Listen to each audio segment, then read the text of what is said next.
ஈரோடு மாவட்ட cyber crime காவல் ஆய்வாளர் பூர்ணச்சந்திர பாரதி பேசுகிறேன். இப்போ ரீசெண்ட் டேஸில் ஒரு ஸ்கேம் வந்து ரொம்ப எல்லார் மக்கள்கிட்டையும் வந்து என்னதுன்னா போயிட்டுருக்கு. அது என்னன்னு நான் சொல்லிடுறேன். ஸ்காலர்ஷிப் தரதா சொல்லிட்டு ஒரு ஸ்கேம் பண்ணுறாங்க. அது எப்படின்னு பார்த்தீங்கன்னா, நீங்கள் உங்களோட பசங்க இல்லை பொண்ணுங்க படிக்கிற எந்த கிளாஸ் படிக்கிறாங்க, என்ன செக்ஷன்ஸ் படிக்கிறாங்கன்ற டீட்டெயில்ஸை எமிஸ் மூலமாகவோ இல்லைன்னா பக்கத்தில் இருக்க டியூஷன் சென்டர் மூலமாகவோ இல்லை எஜுகேஷன் கன்சல்டன்சி மூலமாகவோ அவங்க வாங்கிக்கிறாங்க. வாங்கிட்டு பேரண்ட் ஆகிய உங்களுக்கு வந்து கால் பண்ணுறாங்க. கால் பண்ணி நாங்கள் இந்த மாதிரி கவர்மெண்ட்லேருந்து பேசுகிறோம், உங்கள் பையன் வந்து இந்த கிளாஸ் தானே படிக்கிறான், இந்த ஸ்கூலில் தானே படிக்கிறான், இங்கே தான் இந்த அடுத்து வந்து இந்த கிளாஸ் தானே போக போகிறான், பேர் இது தானே, அப்பா பேர் இது தானே, அம்மா பேர் இது தானே அப்படின்னு சொல்லும்போது ஆமாம் அப்படின்னு சொல்லிட்டு உங்களுக்கு நம்ப ஆரம்பிச்சிடுறீங்க.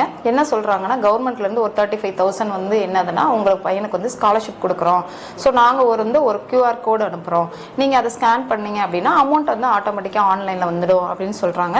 நம்ம மக்களும் என்ன செஞ்சு அவங்க டீடைல்ஸ் எல்லாம் கரெக்டா சொன்னனே, ஓ உண்மைதான் சொல்றாங்க போலன்னு நம்ப ஆரம்பிச்சுறீங்க. நம்ப ஆரம்பிச்சு அவங்க அனுப்புற அந்த QR கோடையோ இல்ல அவங்க சொல்ற இன்ஸ்ட்ரக்ஷனையோ நீங்க ஃபாலோ பண்றீங்க. ஃபாலோ பண்ணோடனே உங்களோட அக்கௌண்ட்ல இருந்து பாத்தீங்கன்னா அமௌண்ட் வந்து அவங்களுக்கு போயிருது.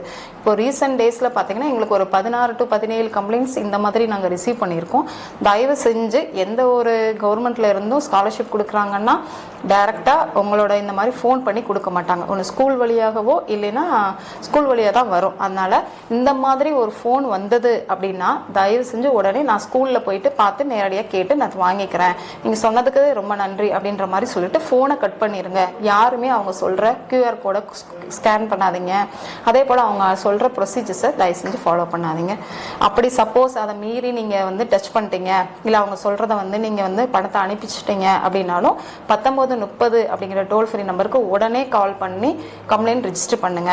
அப்படி இல்லைன்னா www.cybercrime.gov.in அப்படின்ற நம்ம போர்ட்டல்லையும் போயிட்டு நீங்கள் கம்ப்ளைண்ட் ரெஜிஸ்டர் பண்ணலாம். இது மாதிரி பண்ணுங்க. எந்த ஒரு லிங்க்கு அவங்க சொல்கிற எந்த ப்ரொசீஜரையும் ஃபாலோ பண்ணாதீங்க. தேங்க்யூ.